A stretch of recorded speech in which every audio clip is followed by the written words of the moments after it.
หวยตัวนี้นี่บะตัวใหญ่เลยพี่น้องเอ้ยไม่แต่เขาสิแกะตัวใหญ่เลยพี่น้องเอ้ย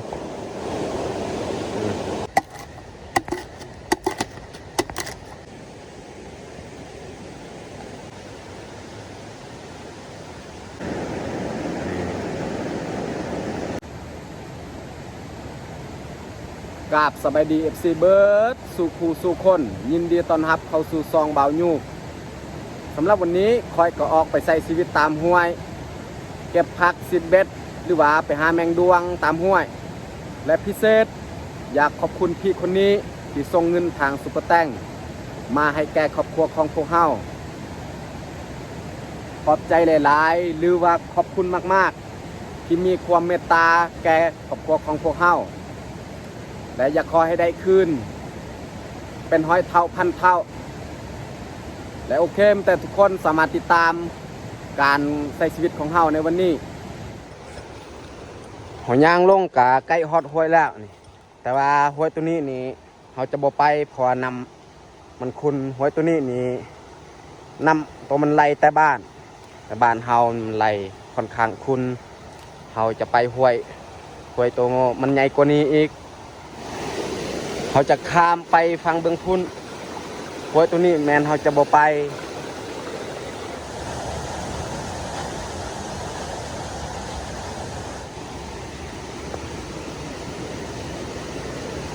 นี่แหละห้วยที่เขาจะไปใส่เบ็ดหรือว่าซีเบ็ดตามห้วยตัวนี้จากน้อยนี่เขาเบิ่งตามไม้ไผ่อีกอยู่เทิงเขามีนอทีแมงดวงมันเจาะกินนี่เขาจะไปตัดเอาแมงดวงอีกมาใส่ชีวิตตามห้วยตัวนี้นี่นำใส่เพราะว่าห้วยตัวนี้นี่ยอดห้วยนี่มันยาวเอาไปนี่บ่สุดดอก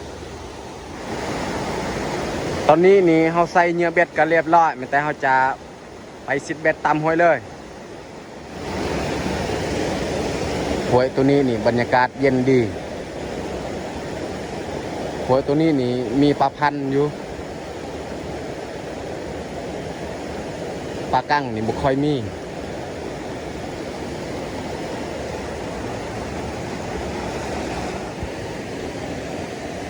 เขาซิดเบ็ดห้วยตัวนี้นี่บ่ได้ป่าดิน้องเอ้ยเพราะว่าปลาพันธุ์นี่มันบุค่อยออกไปหากินเหยื่อตัวเฮาใส่เวลาเขาซิดเบ็ดนี่มันบุค่อยกินปันได้บุคือปลากั้งเลยแต่ว่าห้วยตัวนี้นี่ปลากั้งบ่มีอยู่แต่บ่ลายโอ้ยสงสัยต้องได้หาพักหายอดวายนี่แหละโอ้ยมันสวบแล้วพี่น้องเอ้ยโอ้ตัวใหญ่เลยโอ้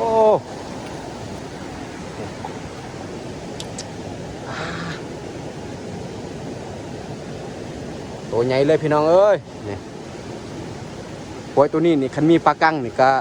ตัวใหญ่เลยพี่น้องเอ้ยไม่แต่เขาสิแกะเขาได้ตัวหนึ่งแล้ว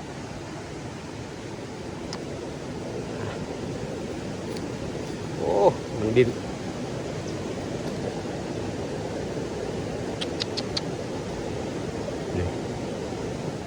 ตอนนี้นี่เขาแกะปลากังออกจากเบ็ดเรียบร้อยมันจะไปสิบต่ออีกบัวยังมีอยู่บ่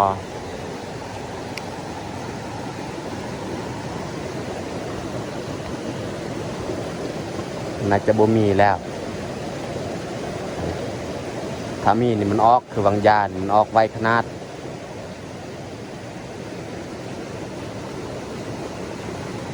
แต่เขาสิไปต่อเลยอยู่นี่เขาไปทางเทิงเพราะว่าตามแคมห้วยค่อนข้างยากและอยู่นี่ก็จะมีห้วยอีกอยู่นี่ห้วยซองทรายมาโฮมกันแต่ว่าเขาจะบ่ไปห้วยเบื้องนี้เขาไปห้วยเบื้องนี้เขาสิขึ้นไปเบื้องเลยเขาขึ้นเบื้องห้วยตัวนี้ก่อน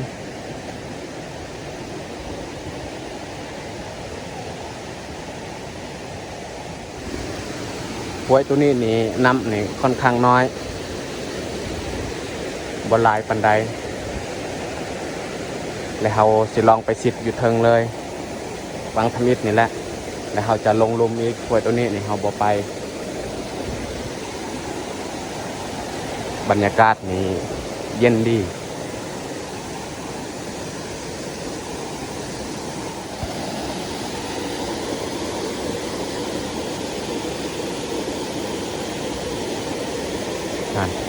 ปลาพันธุ์นี่มีอยู่แต่ว่ามันสวบกินบ่ได้เพราะว่าปลาพันธุ์ตัวน้อยห้วยตัวนี้นี่ปลากั้งนี่บ่มีแต่ปลาพันธุ์หันเฮาไปแต่เฮาจะลงห้วยใหญ่หั่น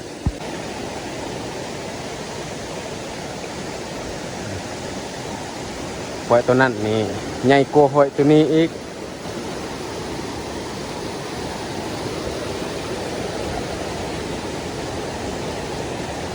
เราจะไปห้วยตัวนี้แหละ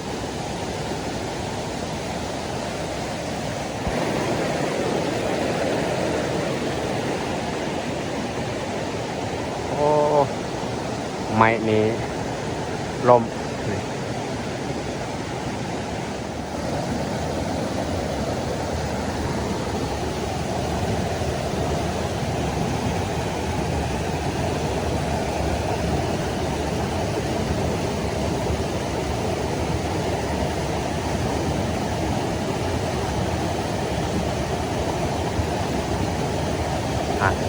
ปลาพันธุ์มันสวบกินบ่ได้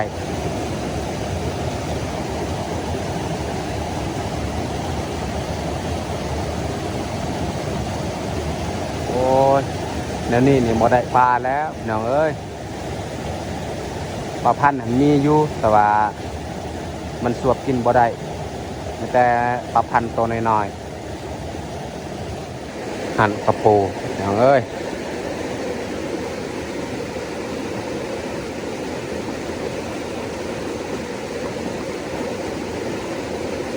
เรียบร้อย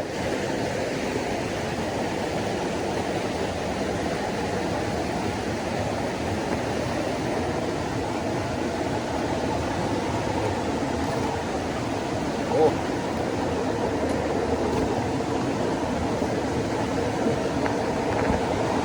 เขาจับเรียบร้อยกระปูเหยียบเอา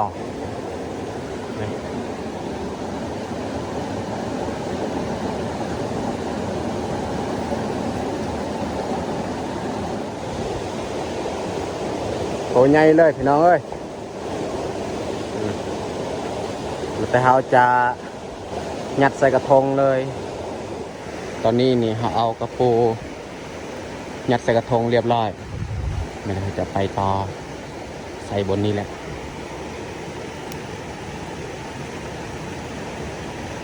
บริเวณนี้นี่น่าจะมีปลากัง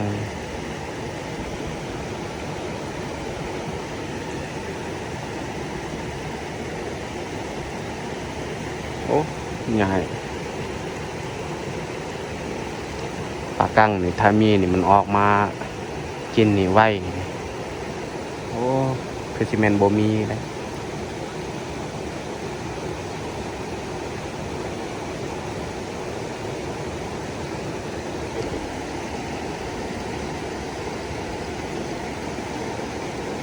น่าจะบ่มีแล้ว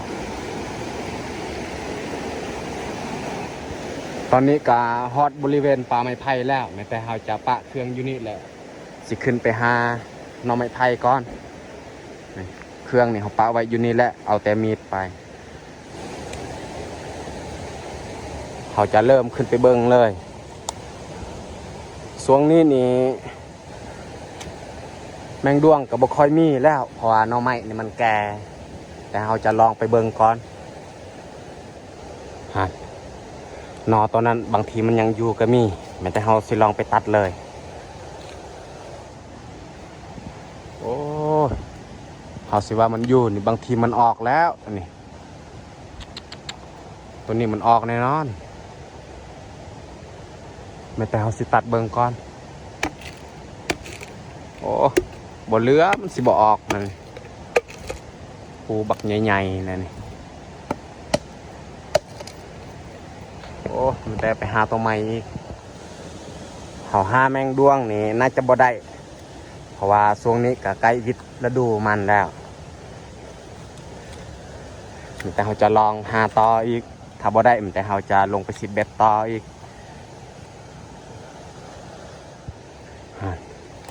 นอตัวนั้นนี่มันกินแต่ว่าบางทีมันออกแต่เขาจะลองไปตัดเบิ่งก่อน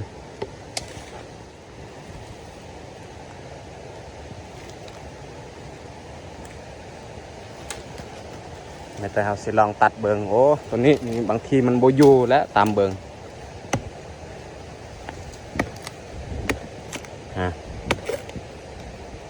มันออกแล้ว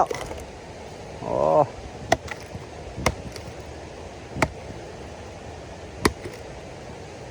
มันจะไปหาตัวใหม่อีกตัวนี้มันออกแล้วแถวนี้นี่นอตัวมันกินลายครับอยู่ถึง2-3 ลำตัวมันกินแต่เขาสิลองไปตัดถ้าว่าตัวใดมีนี่เขาสิให้พี่น้องในเบิ่งตอนนี้นี่เขาเลาะเบิ่งกับบ่มีมันออกแล้วแต่เขาสิย่างเมื่อเลยเขามาเบิ่งอยู่ลุ่มเลยบางทีแถวลุ่มมันอัดสิมีเขาย่างลงกับใกล้ฮอดห้วยแล้วแต่เขาจะไปซิดเบ็ดดีกว่าหาแมงดวงนี่บ่ได้เพราะว่าบริเวณนี้นี่เขากะออกไปหาแล้วแมงดวงนี่เขาเห็นนอที่เขาตัดลมเขาย่างลงกับฮอดห้วยแล้วอันนี้ก็คือกระทงที่เขาปะไว้แต่เขาซิดเบ็ดต่ออีกโอ้เขาซิดเบ็ดก็บ่ได้ป้าเขาไปไกลซื้อหวยตัวนี้นี่เขาไปหวยตัวนี้นี่ไกลกว่าเขาไปหวยอื่นๆเลยเขาไปซิดเบ็ดหวยตัวนี้นี่มันไกลบางย่านนี่ปลาพันธุ์ตัวใหญ่อยู่ลุ่มมันหลุดโอ้หรือว่าเบ็ดนี่มันน้อยโพดบ่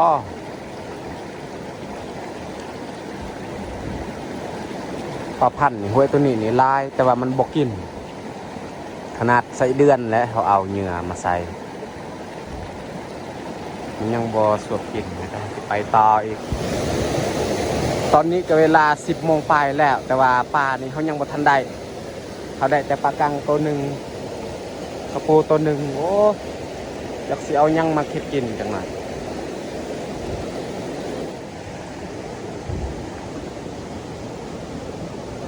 เขาจะลองใส่อยู่นี่เลย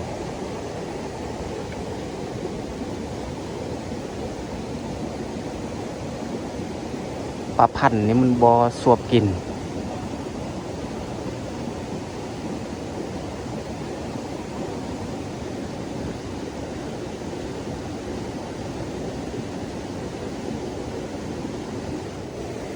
ตายแล้วนั่นนี่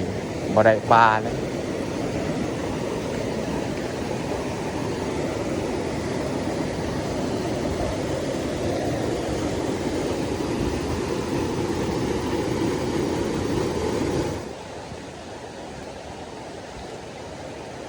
เขาจะพักอยู่นี่แหละนี่เครื่องนี่เขาปะไว้อยู่นี่เขาสิไปซิดเบ็ดขึ้นเทิงอีกหลังจากเขาซิดแล้วจึงกลับมาเฮ็ดกินอยู่นี่เครื่องนี่เขาจะปะอยู่นี่กระทงเขาปะไว้เรียบร้อยแต่เขาจะ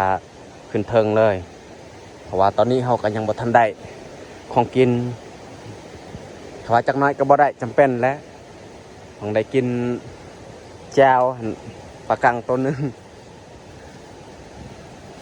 แล้วไปเขาสียางขึ้นเทิงเลยเขาใส่เบ็ดตามนี่แหละกระปูมันหลุดแต่เบ็ดเขาคิดว่าป้าได้แต่กระปู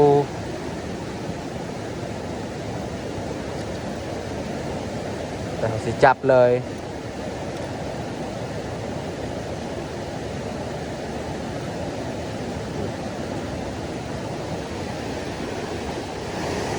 เขาไปหัวตัวนี้นี่น่าจะอึดของกินแล้ว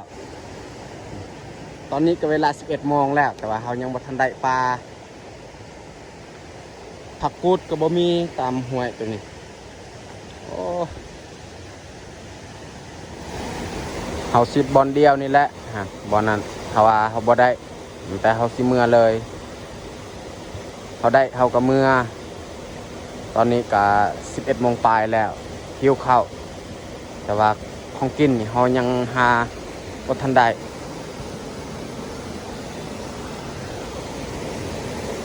ใส่บอลนี้แหละ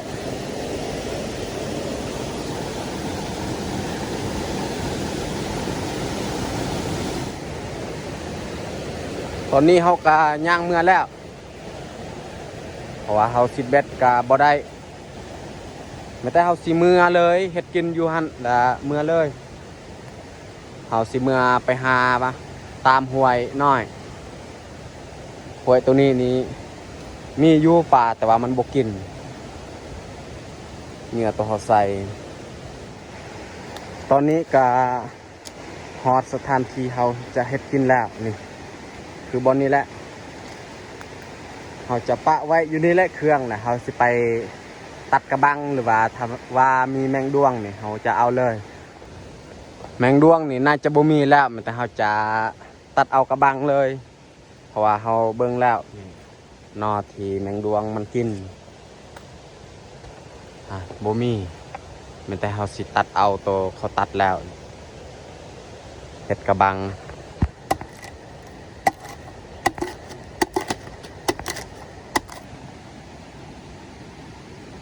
กระบังนี่เขาตัดเรียบร้อยแต่เขาสิเมื่อเห็ดกินเลยตอนนี้นี่เขาตัดกระบังก็เรียบร้อยแต่เขาจะทางบริเวณที่เขาจะดังไฟหรือว่าบอนที่เขาจะเห็ดกิน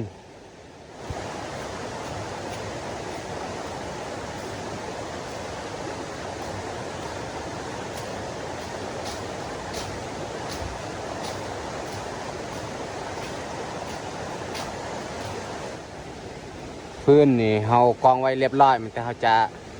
เอากระไฟมาดังเลย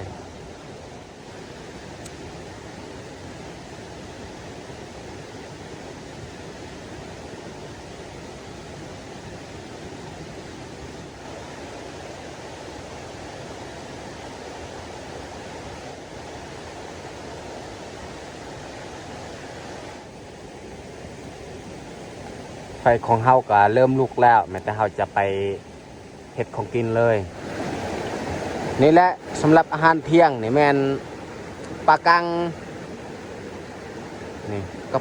ปูตัวใหญ่นี่มันได้ออกแต่กระทงแล้วนี่แต่เฮาสิเฮ็ดกินเลย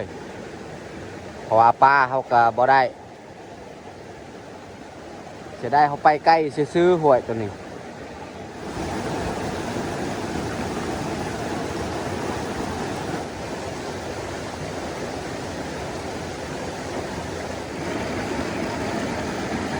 เขาเฮ็ดความสะอาดก็สำเร็จเรียบร้อยแต่เขาจะยัดใส่เลยส่วนปลากั้งนี่เขาจะบ่ตัดเป็นตอนเขายัดใส่ในนี้เลยเพราะว่าจังได้เขากากินผู้เดียวโอ้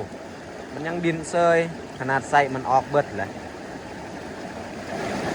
แต่เขาสิยัดใส่ส่วนเครื่องปรุงนี่แมนเขาจะใส่ในกระบังเลยยัดใส่เลย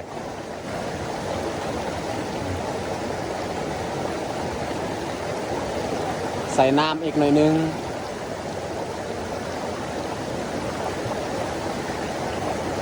เรียบร้อยเราจะลามเลย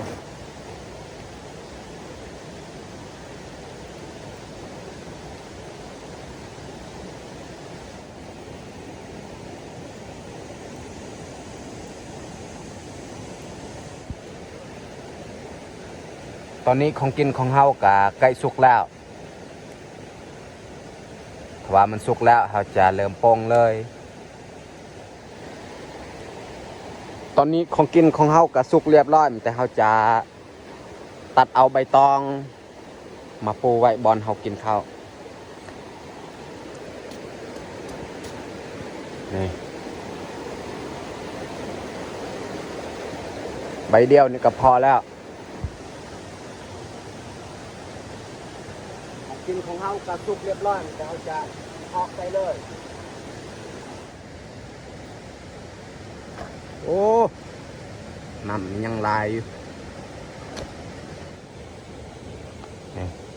เบิดแต่ซ้ำนี้แหละของกินเขาไปเท่านี้นี่โอ้บ่ได้ป้าพี่น้องเอ้ยอดกินแล้วบ่ได้กินแต่ตัวเดียวนี่แหละเอาแต่เฮาสิลงมือกินข้าวเลยตอนนี้เขาจัดผัดข้าวของเฮากัดสำเร็จเรียบร้อยเอามาทุกคนมากินข้าวเที่ยงน้ำกันวันนี้นี่บ่ได้ป้ากินแต่กระปูปลากั้งตัวหนึ่งผมคิดว่าไปห้วยตัวนี้นี่ได้ปลาพันสุดท้ายบ่ได้ตอนนี้ก็เวลา 12 โมงปลายแล้ว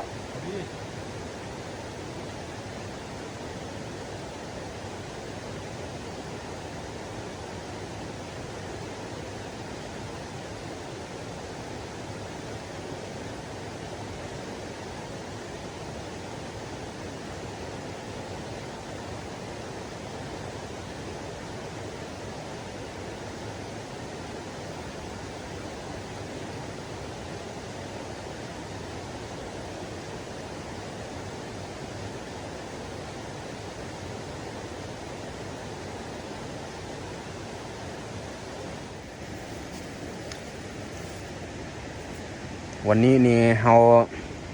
กินกับค่อนข้างแบบประหยัดแน่ทั้งบ่ได้เอาเมื่อบ้านอีก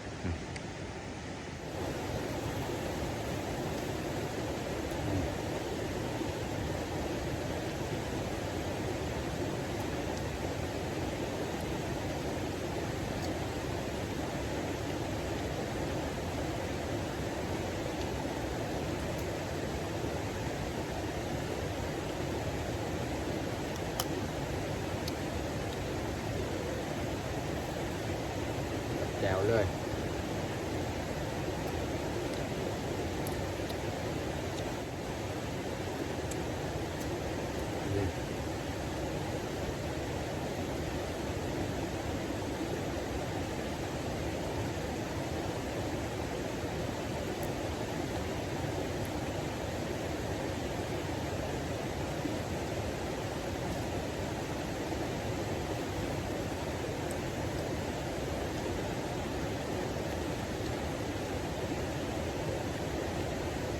เนื้อปลากัง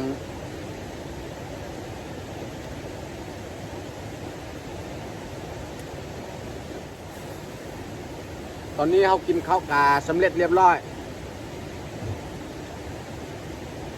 กินน้ำ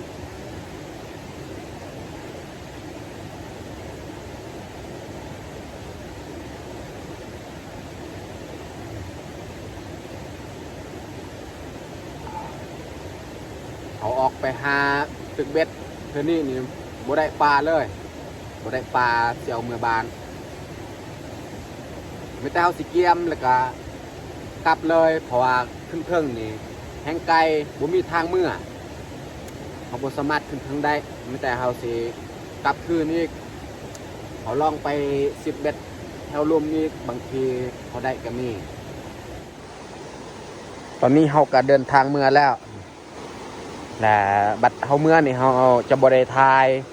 ถ้าว่าเขาได้จังหน่อยเขาจึงมาทายบัดเดียวเลย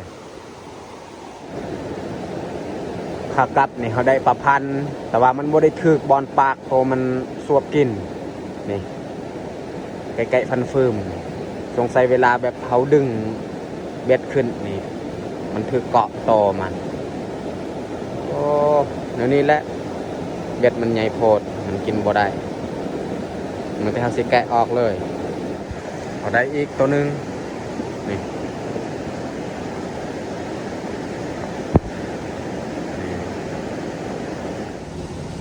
เขาได้กระปูอีกตัวหนึ่งนี่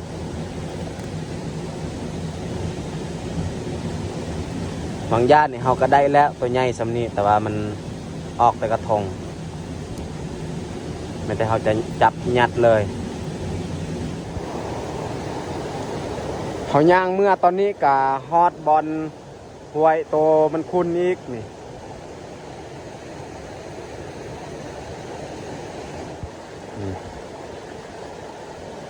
เอาใส่เบ็ดหวยตัวนี้นี่